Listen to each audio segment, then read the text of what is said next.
30 right now. Now, there is no upside to the heroin epidemic, but apparently there is a silver lining. There's been more organ donations because of an increase in overdose deaths. Last month, we told you about a new statistic backing that trend. According to the Living Legacy Foundation of Maryland, 1 in 4 organ donors in our area died from an overdose. ABC 2 News' Mallory Spaste is here and has a look at the information. Mallory, how does it compare to last year? Christian, Ashley, it's a significant increase. So in 2015, that number was 1 in 6. In just 1 year, it jumped to 1 in 4, while nationally it's 1 in 11. Now, recently there was a conference where heads of organizations from places like the Living Legacy Foundation met to discuss trends across the country. An overall theme: this epidemic is hitting some areas harder than others, but almost everyone is experiencing it. The goal is to avoid twice the loss. Her name is Kristen. She's from Frederick, Maryland. She was a dental hygienist, a mother, and a wife, a sister. And now she's my donor. Doctors couldn't save Kristen from a heroin overdose, but they were able to help Amy. I was diagnosed with congestive heart failure when I was 30 years old. I was just coming out of a graduate program at the Maryland Institute College of Art. Normal heart function is between 50 and 70%. Amy's heart was down to 5% before she received a transplant.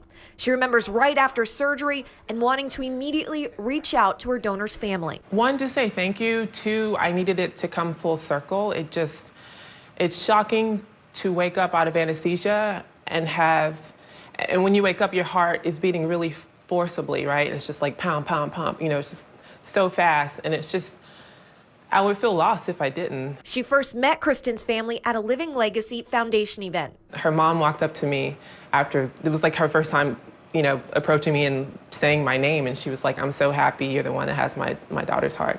Despite Amy's story and an increase in overdose deaths, Living Legacy is preaching prevention. It's so counterintuitive for a nonprofit healthcare organization with a specific message to say, we would like to have fewer donors next year, and then less people dying from overdoses, because in the end, it's the net lives saved that matter. And right now, a record number of people in Maryland are dying from drug overdoses, 72% more from heroin alone. It's a very scary time. I really feel like we're at the very beginning. Alexander talked to his counterparts in Ohio, Boston, and Kentucky, who are seeing a similar trend to Baltimore, but also noted deaths in some states weren't always turning into donations. Here in Baltimore, if something bad happens to you, you're literally minutes away from a hospital. And that's not true in lots of different areas of the country, where if something like this were to happen, an overdose or any other type of accident, they might be 20, 30, 40 minutes away from a hospital. Better access to care can be life-saving, but it also means a better chance, particularly with overdoses, that the organs can be salvaged. Literally every minute counts. Anything in excess of 20, 30 minutes is very difficult to turn around from organ function perspective.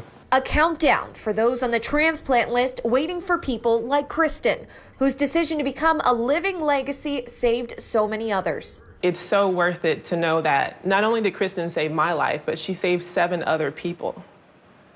So 7 other people are alive because you lived. So you can die and your life will still have meaning. And I don't need to say any more than that, yeah. Now, advances in technology have allowed doctors to ensure transplants from overdose patients are safe. There's still some risk, but they're able to sooner test for most diseases. Now, as you heard, one organ donor can save 8 lives and benefit more than 50 people through tissue donation. Unbelievable story. Yeah, so having such a positive outcome, but are people a little uneasy at the fact that maybe some of these organs are coming from a possible heroin addict? So in the case of Amy, she was asked beforehand, would you consider an organ from someone who might have had risky behavior, engaged in this, someone who might have died from a heroin overdose? And she basically said, yes, I would consider.